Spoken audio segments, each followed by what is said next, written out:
6. From his first glance at Monsieur Grimal, no, from the first breath that sniffed in the odor enveloping Grimal, Grenouille knew that this man was capable of thrashing him to death for the least infraction.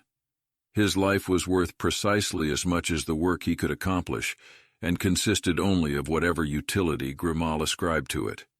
And so Grenouille came to heel, never once making an attempt to resist.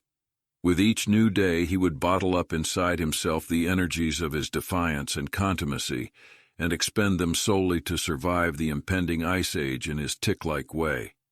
Tough, uncomplaining, inconspicuous, he tended the light of life's hopes as a very small but carefully nourished flame. He was a paragon of docility, frugality, and diligence in his work, obeyed implicitly, and appeared satisfied with every meal offered. In the evening he meekly let himself be locked up in a closet off to one side of the tannery floor, where tools were kept and the raw, salted hides were hung.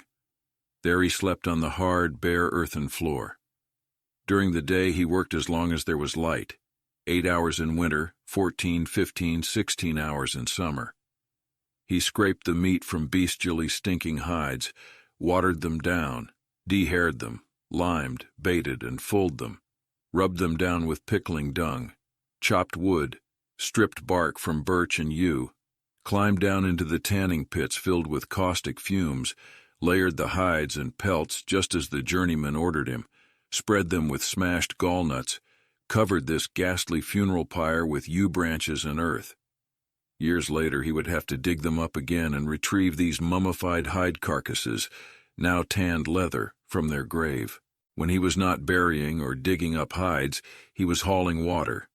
For months on end he hauled water up from the river, always in 2 buckets, hundreds of bucketfuls a day, for tanning requires vast quantities of water, for soaking, for boiling, for dyeing. For months on end the water hauling left him without a dry stitch on his body. By evening his clothes were dripping wet and his skin was cold and swollen like a soaked chamois. After 1 year of an existence more animal than human, he contracted anthrax, a disease feared by tanners and usually fatal. Grimal had already written him off and was looking around for a replacement, not without regret, by the way, for he had never before had a more docile and productive worker than this Grenouille. But contrary to all expectation, Grenouille survived the illness. All he bore from it were scars from the large black carbuncles behind his ears and on his hands and cheeks, leaving him disfigured and even uglier than he had been before. It also left him immune to anthrax, an invaluable advantage, so that now he could strip the foulest hides with cut and bleeding hands and still run no danger of reinfection. This set him apart not only from the apprentices and journeymen, but also from his own potential successors.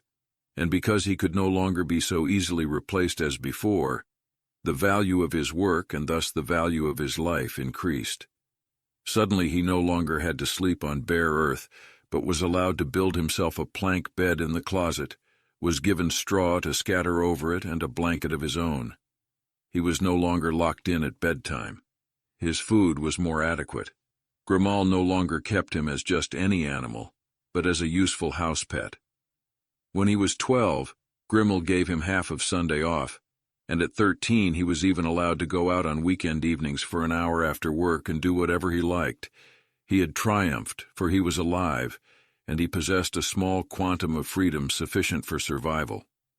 The days of his hibernation were over. Grenouille the tick stirred again. He caught the scent of morning. He was seized with an urge to hunt. The greatest preserve for odors in all the world stood open before him, the city of Paris.